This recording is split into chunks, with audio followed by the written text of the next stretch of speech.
Hi there, Lindsay here, the Frugal Crafter. Today we are going to do kind of a loose, splashy painting of a sheep. This is actually from the Artist Photo Reference Animals book, and I will link that below because it's such a wonderful resource. And I'm going to sketch right on my my paper today because I just feel like painting kind of loose, or looser than usual. I'm working with a mechanical pencil with a 0.7 millimeter lead, and that's a pretty soft dark pencil. I don't mind if my lines show, but if that bothers you, you might want to consider drawing on a piece of scratch paper and then transferring your drawing with graphite paper or light box onto your final art paper. I'm gonna let the horns go right off the side of the paper here. Sometimes that's kind of nice because it gives you a little bit more presence, like it makes the animal feel a little bit more big. I also like to draw large. I probably should have done this on larger than a 6x9 piece of watercolor paper, but I also wanted it to be a fairly quick exercise. I think actually we might be able to get this most of this horn on there anyway. And we'll get that ear up there. Sorry if my hand gets in the way. And you can go back in and erase any lines that you don't wish to keep.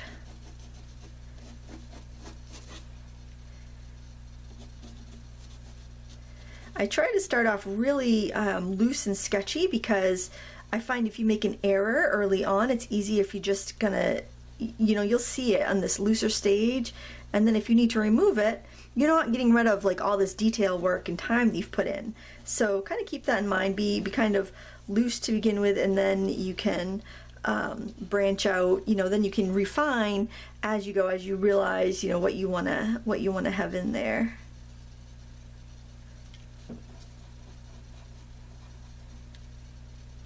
Really only see one eye here because of the, oops, you know what, this can start over a little bit further. You really only see one eye because of the way the head is turned. You might see just like a little hood of the eye over there.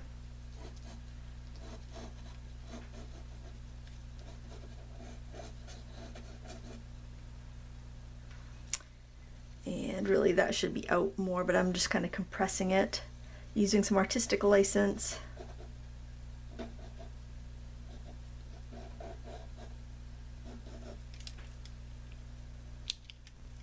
And make sure I've got that eye where I want it before I darken it too much.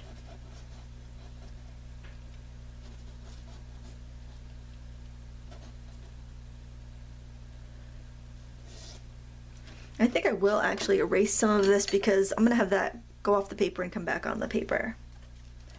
I was gonna compress it, but then I thought, I know that's not accurate, and I think it might bother me later on realizing that. And I can also go around any lines I know I don't need. I can go ahead and wipe out. And I'm not 100% sure about the eye yet. I'm gonna think on that. Sometimes what I'll do is I will actually take a break and come back later. Dust off those crumbs there, because when you take a break and you come back later, your eyes will be a little bit more true, and then I can come back in with that horn. I feel like the eye's too far out. It doesn't really look, it looks like it's that far out on the photo, but I feel like it should be in a little bit closer, so I'm going to move it just a little bit so that it feels a little bit more, or looks a little bit more natural to me. Not a lot, just a little bit, because it just seemed a little off.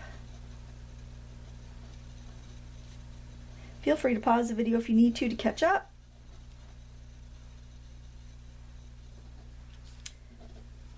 And just put a couple just indicating lines that I need so I can start painting. I don't need too much on there to get going with painting. And then just go ahead and erase anything that you don't feel like you need. I like seeing some, like, of my planning marks as I go, but if you don't like that, then that's completely up to you.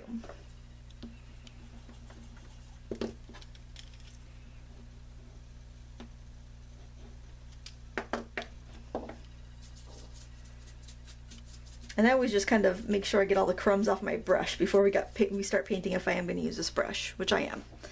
So I just kind of go off the edge of my desk like that, and that usually gets rid of anything. Alright, so I'm going to start just by flicking some water onto my paper because I want to have kind of like a loose kind of style here. I want my paint to splash around a bit. And now I'm going to wet some of the areas where I do want to have a little bit darker. And I'm going to start in with kind of like a magenta color. And I'm working on Aquabee paper, and this watercolor I'm using is something that's kind of new to me. I found it, I actually got it on a lark on Amazon. The brand is called Pretty Excellent, and I had a little money left on a gift card.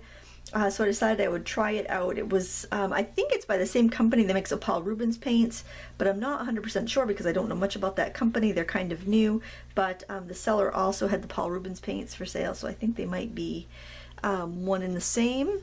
And also I've seen some reviews for the Paul Rubens paints, and they really remind me of these.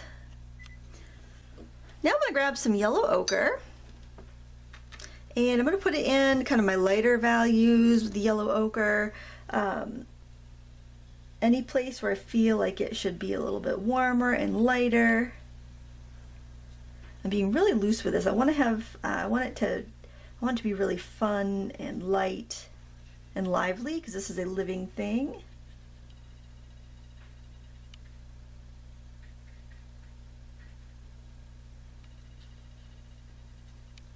And it's kind of nice with the colors mix, I think.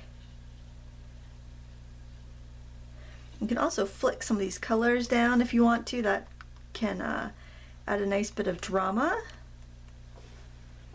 And I haven't wet the paper other than just flicking on that and wetting where I had the magenta there. Now on the areas where you see that we've got puddles, you can do a couple of things. You can tip it and let it run. You can blot it up, or you can leave it as it is. If you leave it as it is, you'll end up with some little like roughly edged cauliflowers, which you might like. It's completely up to you. In a technique like this where we're doing a loose style, you can really do whatever you like. Now I think I'm going to go with I'm trying to decide whether I wanted to go with like an ultramarine or cobalt, which I think I do because those granulate. There's also phthalo blues, which would look really nice as well, but I think it'd be pretty to have some sort of granulating color here. And granulation just means that it kind of has a little bit of a texture to it as it dries. And this is good to put in your shadow areas, places where it looks a little dark. Since we have this yellow ochre in there, it's not really going to go green when we add the ultramarine or cobalt blue to it because those blues do not tip towards green, they lean more towards violet, so you're not going to end up with a muddy mess. You'll end up with some neutrals that are also really pretty for this. It's nice to see that combination, I think, of neutrals and brights. And you can do some on the horns. I think this is a fun exercise to see how your paint behaves, and that's kind of what I wanted to do. Since these are new watercolors to me, I thought that it would be fun to kind of see how they behave. Wet into wet is one of my favorite techniques because I just like how you can get a little bit of a surprise.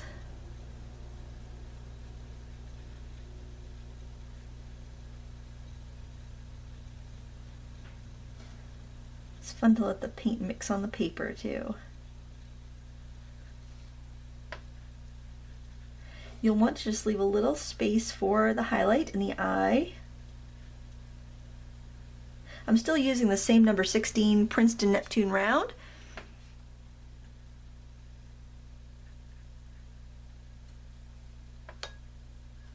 But I think I might be switching into some smaller brushes. This looks like a number 6. Yeah, this is a number 6. Just so I don't end up getting too much paint at this point.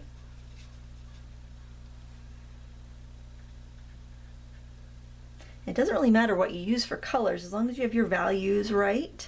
Now if I want to pull any softer shadows, I can just go in with a damp brush and just kind of drag some color around, fill in some of the area that that remains bright white on the fur.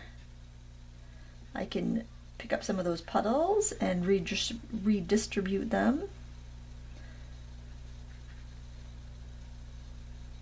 Just make sure you're not putting dark color where you want it light, or vice versa.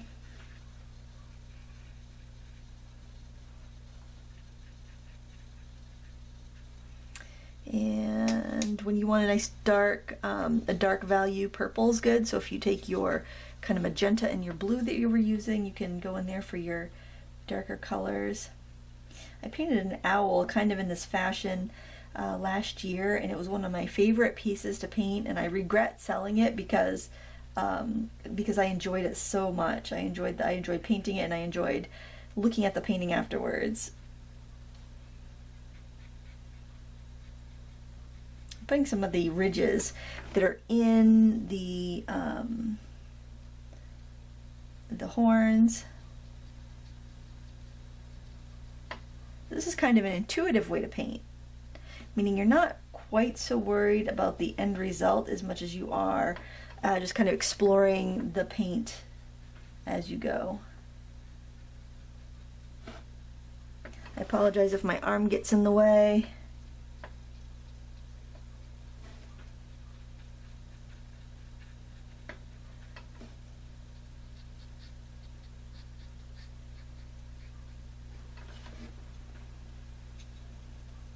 I like what the paint's doing right there. I don't want to mess with that really.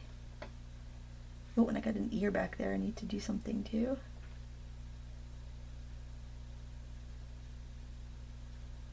So it's kind of like you're editing. You're figuring out what bits of the painting do you want to not mess with, and you want to leave exactly the way it is, and what ones do you want to alter and change a little bit.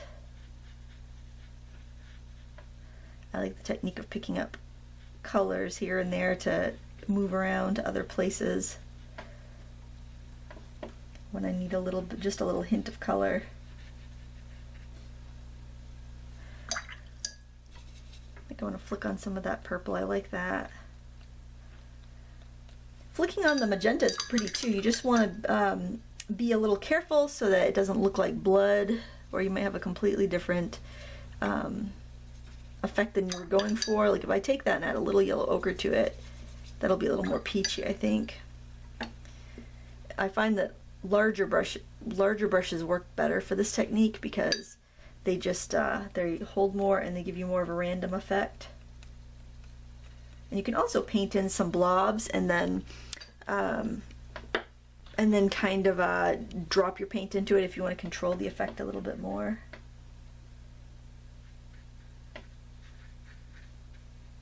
I like some of these hard edges that I'm getting.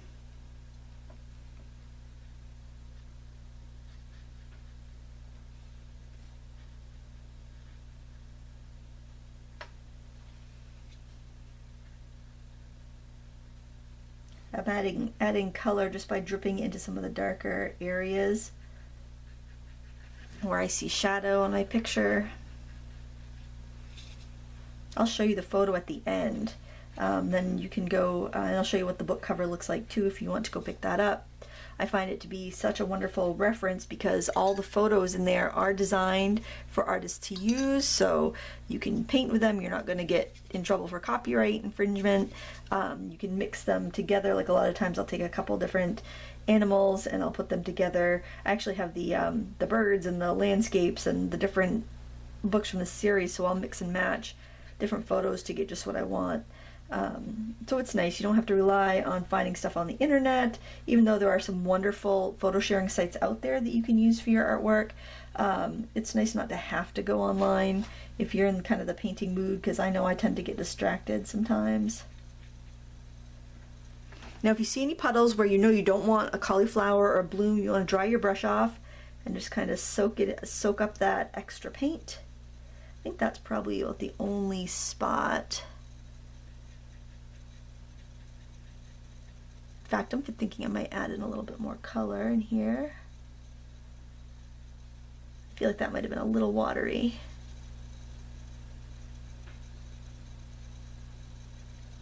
It's funny how just like a little drop of color here or there can really affect, either strengthen or ruin an area. So be deciduous, not deciduous, that's a tree. Be decisive when you're doing this. Make sure you are intentional about where you're putting your color.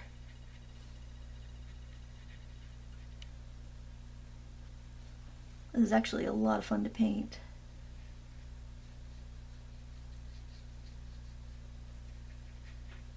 If you feel like you have too much definition somewhere, you can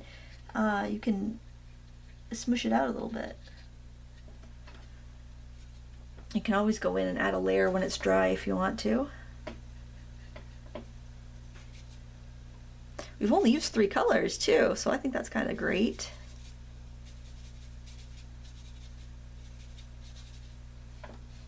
Kind of an unusual combination, but I think it works really well.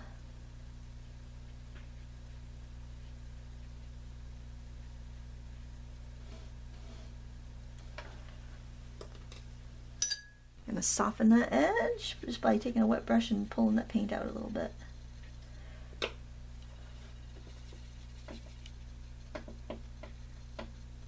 I think one of the keys to success is not freaking out if you do something and you change your mind and you decide it's not what you wanted. If you just stop for a second and think, okay, how can I fix it, or what, maybe it's not that bad. A lot of times it's really not bad. You just haven't seen it go all the way yet, so you kind of have a knee-jerk reaction and want to fix something there's nothing wrong with. And fixing it could be spreading out the paint, it could be simply blotting it a little bit. Don't overreact, I should say. A lot of times it's fine. You're just looking at it too closely. If you just stepped back and came back in a little bit, you would feel completely fine. In fact, I'm thinking that I want to let this dry and come back and see what I think. So that's what I'm going to do. And when we come back, this will be dry and we'll put on whatever details we feel like it needs. Okay, I've dried this and I've taken a look at it, and there's a couple issues, not so much issues, but areas I want to adjust, and one is the horns.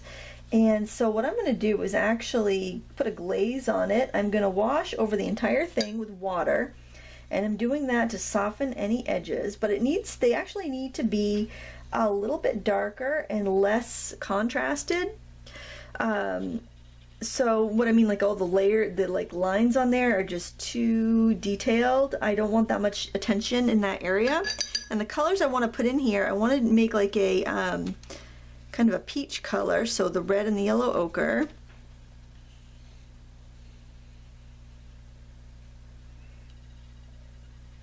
And I'm putting that in kind of the lighter areas, because even the lightest areas of the horns are not as light as the other parts of the fur and everything, so I need that to be a little bit darker. And then I'm going to do make some purple of these. Use the magenta and the cobalt blue again. So same colors. I'm not using any different colors, but I am going to just kind of darken everything. And some of the texture and detail will show through from earlier, and that's good. I want that, but I definitely had too much going on there, and it wasn't dark enough. I mean, the detail I had on there was dark enough, but I didn't want so much going on in the horns and have it detract from the rest of the animal. And I'm going to try to pull in some little furs by kind of negative painting around the light up here. So if I add in a bunch of that soupy purple paint, and then I can kind of just drag it in a bit, so I'm kind of painting around some of the furs. You probably have to pick up some of that paint too, just because it won't be strong enough.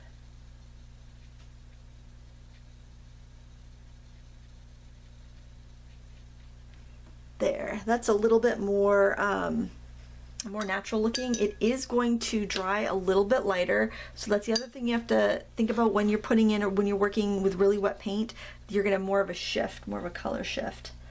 And do a little bit of yellow ochre in there on its own for those kind of warmer highlights, and then just kind of let it do its thing.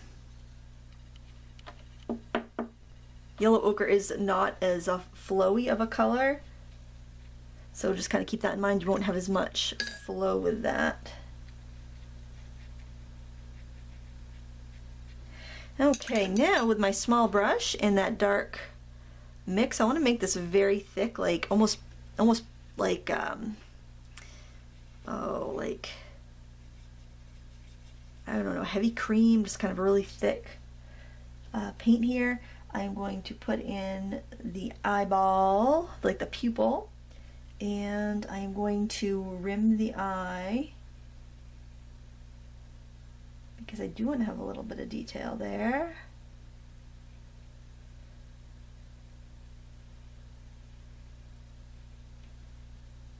And get the little eyelash over there, the fur. I want to get the nose.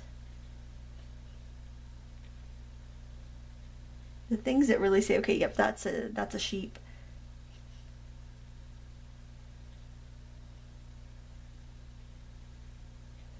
You don't have to have, everything doesn't have to be like a perfect continuous line, but you do want to at least kind of have some indication there so that it's not confusing. You won't need enough information so that the viewer can finish a story for themselves, but you don't want them to be confused. There's this cute little tuft of hair that I really like, and I want to get that in there. So I don't want tons of detail, so I've got to be careful here because otherwise I'm going to put too much detail in and I'm going to ruin the loose effect.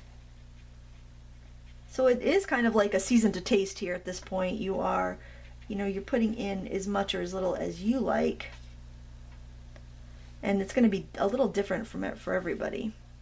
Now the beauty of working with such a limited palette is that it's difficult to get really muddy because the most you can mix, the most colors you can have in a mix is 3 when you're working with a limited color, as long as your palette's pretty fresh. I mean, even though I have yellow ochre, I don't have pigment information for these paints, but generally yellow ochre is a single pigment color. So even though it's kind of a neutral, it's still not going to be, it still can be luminous. So I'm doing a few just kind of sketchy lines with a small brush. Now the reason I'm going to the small brush, honestly, is because I find you can only do so much damage with a small brush. You know, it doesn't hold a ton of paint. I'm just throwing in some kind of gestural lines to show the direction the fur is coming from. Obviously I don't want to paint in every little fur, but I do like having something in there to add a little energy to the whole thing. And you know, I'm not even really cleaning my brush between colors here because I don't want, I want things to kind of blend together and morph together. I don't want to have like this purple so vibrant that it just draws your eye away, but there are some areas where I do want to add a little bit of definition. So that's why I'm not like cleaning my brush, because these colors want to be kind of vibrant on their own, so I'm just kind of tempering them a little bit, I should say. Very, very gently warm up little areas if you want to. Really watery paint. If you want to just kind of add a little bit of color without going overboard, really, really watery yellow ochre in a small brush. You just can't do too much damage that way. Of course, that's giving me kind of a streaky look, so I'll just flatten it out with a little bit of a bigger brush. And there's nothing wrong with letting that white paper show through, though. So just be, just think about it when you're adding something. I feel like I want little furs up there, maybe with some yellow ochre and a small brush. You're really going to go by your instincts.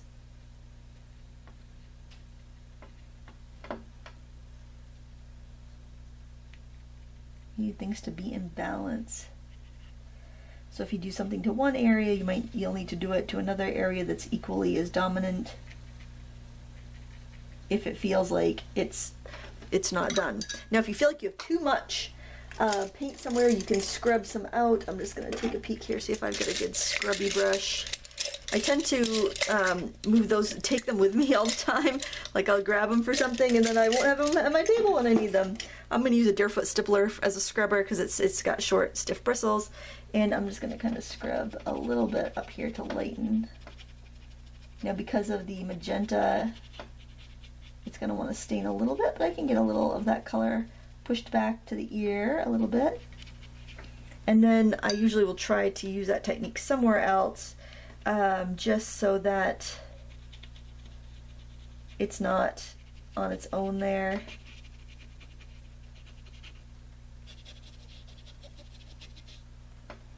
Even if I'm using it as a, even if I'm just using that brush to kind of rouge in some color, having that kind of scumbling shape elsewhere will help tie it together so it doesn't look like, oh, look at that, she made a mistake and had to erase something.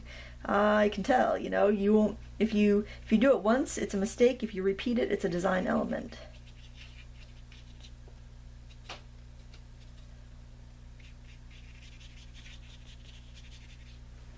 And maybe just a little, I think that'll be a nice way to do a shadow on the tip of the nose. Okay. I think that's pretty good. Oh, the only other thing that I kind of wish I did, but I didn't think of, would be to scrape into the paint. Here, I got an aquarelle handle. I don't know if this is wet enough still. Oh, it is. So this is a great way to add some texture, to add some lines where you really don't want to paint because you don't want it to be super bright. And luckily my paper was just wet enough that I could do that. But I was able to scrape in a little bit of texture there. I don't know if you can see that. I'm going to tip it maybe towards the light. If you can see that texture from the brush, I think that was kind of fun. I like that. I feel like I want just a little smidgen of the hint of fur. So I'm just adding a little bit with some darker purple, even though that color isn't there. I just want him to feel a little fuzzy and soft, so going through that in a few little places. So I don't know what you guys are going to think of this one. You may think I've lost my mind and this is crazy, but I think it's kind of fun.